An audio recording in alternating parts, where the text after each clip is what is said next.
नमस्कार दोस्तों, आज मैं बात कर रहा हूं इजराइल और ईरान के बारे में। दोस्तों, आप सभी को पता है कि इजराइल और ईरान के बीच में पिछले कई दिनों से युद्ध हो रहा है। हो रहा है का मतलब यह है कि ईरान भी इजराइल पर हमला कर रहा है और इजराइल भी ईरान पर हमला कर रहा है।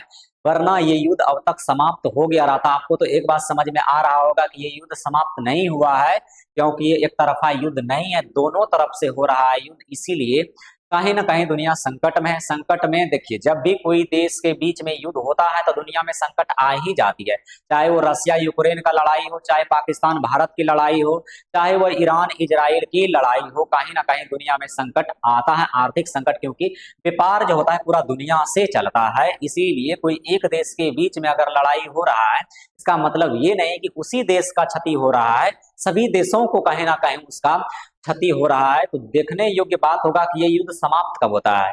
और एक बात यहाँ पर समझिए कि इजराइल ने जिस प्रकार से हमला किया ईरान पर, ईरान का सुप्रीम लीडर मारा गया। यानी कि आप सोचिए कि कोई देश का अगर राष्ट्र अध्यक्ष मर जाता है तो कितना बड़ा बवाल होगा। बवाल हुआ भी, पूरा दुनिया में कहीं ना कहीं लोग चिंता व्यक्त कर रहा है। लेकिन कुछ ऐसे देश हैं, इजराइल हो गया, अमेरिका हो गया, जो ऐसे देश हैं जो कि खेमनी से जिसे नहीं बनता था, वो लोग कहीं ना कहीं खुशी है। भारत में खुशी का लहर और दुखी का लहर दोनों है, क्योंकि भारत का संबंध ईरान से भी अच्छा रहा है और भारत का संबंध बेहतर तो इजराइल से भी रहा है। लेकिन यहाँ पर एक बात और मैं बताना चाहता हूँ कि ईरान और इजराइल के बीच में हमला हुआ, दोनों के बीच में युद्ध जारी है। लेकिन आप सभी को पता है कि भारत में भी उसका प्रदर्शन हो रहा है। और भारत में प्रदर्शन कौन कर रहा है? तो भारतीय मुसलमान प्रदर्शन कर रहा है। इतिहास गवाह है, जब भी इस्लामिक कंट्री में कोई भी घटना घटा है, वो अगर वो मुस्लिम पर घटा है तो भारतीय मुसलमान वो खड़ा हो जाता है। चाहे तुर्की में अंग्रेजों ने मुसलमानों को जिस प्रकार से कड़तबना दिया हो, जिस प्रकार से भारतीय मुसलमान वहां पर आया था खिलाफत आंदोलन करने के लिए, उसी प्रकार भारत में हमेशा मुसलमान जो है हर देशों के मुसलमान के लिए खड़ा रहता है। आपको अगर पता नहीं है तो जाकर सोशल मीडिया एक बार खंगाल लीजिए। दूसरा बात ये कि मैं भारतीय मुसलमानों से ये पूछना चाहता हूँ कि भाई, जब पहलगांव अटैक होता है, जब पुलवामा अटैक होता है, तो आप लोग कहाँ रहते हो? आप लोगों को तो निकल कर आना चाहिए ना। आप लोग इंसानियत की बात करते हो कि हम भाई इंसानियत के लिए लड़ रहे हैं, मेरा लीडर मारा गया। आपका पालन पोषण कौन कर रहा है? भारत सरकार। आपको खाना कौन दे रहा है? भारत सरकार। आप कहाँ पर हैं? तो भारत में है। आपका भूमि कौन है? भारत है। लेकिन आप आंसू किसके लिए बहा रहे हैं? ईरान के लिए। ईरान का सुप्रीम लीडर मारा गया उसके लिए। और ईरान में जो है ना, महिलाएं बहुत खुश हैं। क्यों खुश हैं? क्योंकि वो आजादी उसे मिल गया है। कहीं ना कहीं उसका आजादी को, उसका जो अभिव्यक्ति की आजादी था, स्वतंत्रता का आजादी था, उसको दबा दिया गया था ईरान में। इसलिए वो लोग चाहता था कि खेमनी हटे। हाँ, लेकिन ईरान का लोग ये भी नहीं चाहता था कि खेमनी को मार दे। मारने की बात यहाँ पर नहीं हो रहा था, लेकिन सत्ता से हटाने की बात हो रहा था। मरने पर कहीं ना कहीं सभी लोगों को दुख व्यक्त करना चाहिए। जिस प्रकार से ईरान का सुप्रीम लीडर मारा गया, सपोज दैट मान लीजिए कि भारत का ही प्रधानमंत्री मारा जाता है, तो सिर्फ वो प्रधानमंत्री मारा जाता है, उसका सिर्फ घोर अपमान नहीं है। कोई भी देश का अगर लीडर मारा जाता है तो वो पूरा देश का अपमान है, हर नागरिकों का अपमान है। ठीक है, तो ये ऐसा नहीं होना चाहिए। लेकिन थोड़ा समझने योग्य बात यह है कि अभी बांग्लादेश में दीपू चंद्र दास को बांग्लादेशियों ने, मुसलमानों ने हिंदू के नाम पर जला के उसे मार दिया। आप सभी ने ये न्यूज और सोशल मीडिया पर ये वीडियो भी देखें। क्या एक भी भारतीय मुसलमान उठ करके आया कि हाँ हम उसका विरोध करते हैं? आंसर है नहीं आया।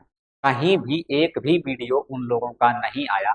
लेकिन जैसे दूसरे देश में, ईरान में हो, बांग्लादेश में हो, इंडोनेशिया में हो, मलेशिया में हो, जहां भी मुसलमानों पर अगर थोड़ा सा भी जुर्म हुआ है तो भारतीय मुसलमान उठ खड़े हो जाते हैं। रे भाई, आप खाते हो भारत का, आप रहते हो भारत में, आपका पालन पोषण जन्म सब भारत में हुआ है। तो जरा एक बात बताओ मेरे भाई कि अगर ईरान और भारत के बीच में अगर युद्ध होता है तो बताओ आप किसके साथ खड़ा होगा? बताओ जरा हमें कि आप किसके साथ खड़ा होंगे? क्या भारत के साथ खड़ा होंगे या फिर ईरान के साथ खड़ा होंगे? भारत सरकार को भी ये सोचने की बात है कि हम दूध पिला किसको रहे हैं। मैं किसी का विरोध नहीं करता हूं। अगर मुसलमान इंसानियत के रास्ते पर चलता है तो उसे सभी धर्मों को लेकर चलना चाहिए ना।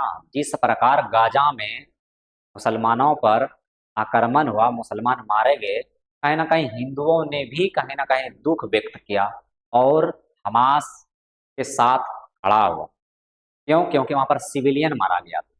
लेकिन भारतीय मुसलमान को देखिए, खाता है भारत का, रहता है भारत में, लेकिन सपोर्ट ईरान को। उससे पूछता है कि भाई सपोर्ट ईरान को का है? इंसानियत के नाते, हम अपने धर्म के नाते।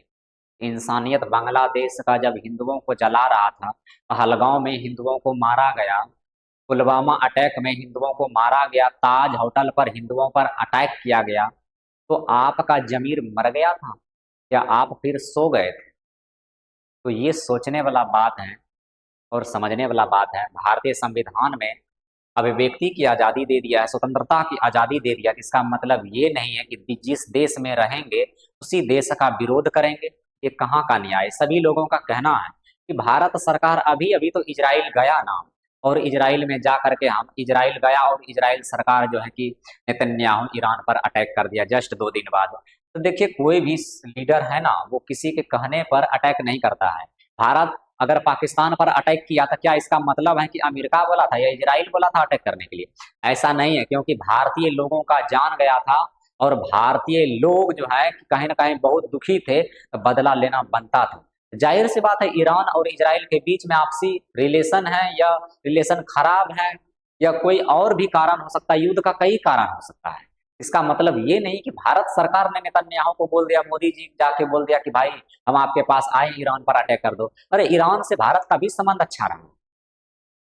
तो इस तरह से जो भारत में विरोध हो रहा है, जम्मू कश्मीर में विरोध हो रहा है, वही जम्मू कश्मीर में पहलगांव अटैक हुआ था, लेकिन एक भी जम्मू कश्मीर के लोग सड़क पर नहीं आया। और जम्मू कश्मीर को कहीं ना कहीं विशेष पैकेज मिलता है भारत सरकार की तरफ से डेवलप करने के लिए, लेकिन जम्मू कश्मीर के लोग देखिए, वही लखनऊ, वही दिल्ली, हर जगह मुसलमान रोड पे निकला हुआ है चमने के समर्थन में। आप समर्थन में निकलो, लेकिन भारत का विरोध करने का आपको कोई अधिकार नहीं है।